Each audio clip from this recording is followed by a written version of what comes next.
Hey everybody, Milton Davis here, and tonight I'm going to continue my series talking about the Changa Safari's adventure and giving you a little bit of history behind the stories.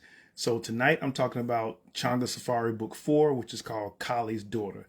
So in this particular book, Changa is actually on his way back to East Africa. And one of the stops that he makes on his way back is to the continent or the subcontinent that we now know as India. Now, back then, that wasn't the case. The territory that we call India now was actually broken up into a lot of different kingdoms, and the northern part of the country was basically controlled by what we call Mughals. These were basically Islamic sultanates that were divided up in that area, and they were constantly fighting with each other. Now, the southern part of India was basically a Hindu empire called Vijayanagar. And I have a picture I'm going to show you. But before I get started, I just want to let you know that I am not a certified historian. I said this before, and I want to say it again. This is information that I found from doing research. I'm not going to say that it's totally accurate. But I hopefully that what you hear tonight, you'll go and research. If you have any disputes about anything I say, that's cool, because hopefully we'll find out some more information. But the bottom line is that if it stimulates you to learn more about these different areas, parts of the world during the 15th century, then that's great. So I have a map here. It's going to be reversed for you. I'm sorry. I have a Samsung. I don't know how to flip it. But this is the map that I have. And this is a map of India and Vijayanagar. And you see the red region down on the bottom is the Vijayanagar Empire, which initially started as the city of Vijayanagar and eventually ended up controlling this entire region. So basically, when Changa arrives to this part of Asia, that's the situation that he arrives in. And his adventures actually take place in Vijayanagar.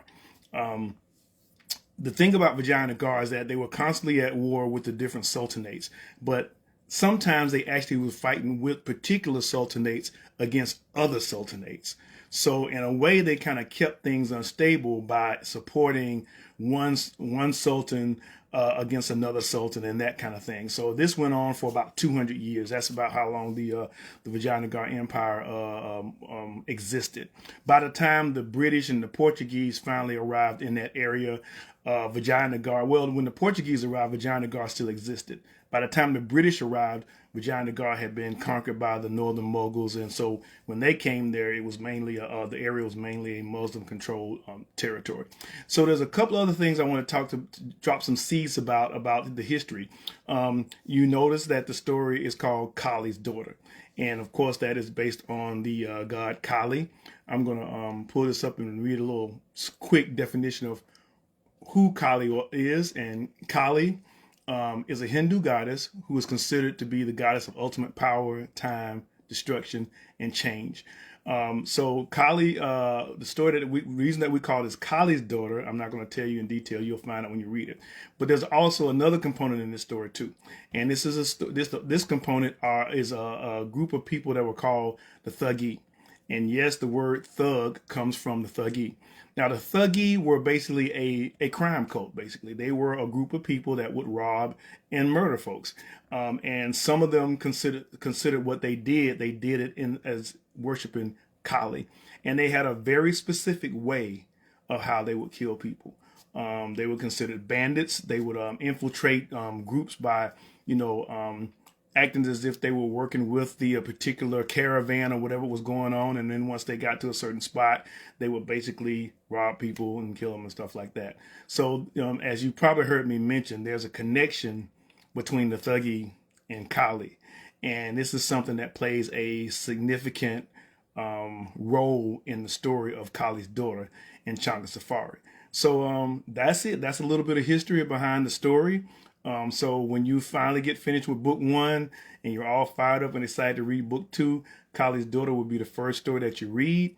And hopefully you'll go and learn a little bit more about the history. Enjoy the story while you're reading as well. This is historical fantasy, so there is going to be a little fantastic adventure in there too. But I don't want to tell you everything. I want to leave you something to enjoy when you reach the story. So that's it for tonight. So make sure you pick up Changa Safari Volume 2. And also get ready for the Changa Safari Special Edition that will be available at the end of this month. You guys take care. Peace.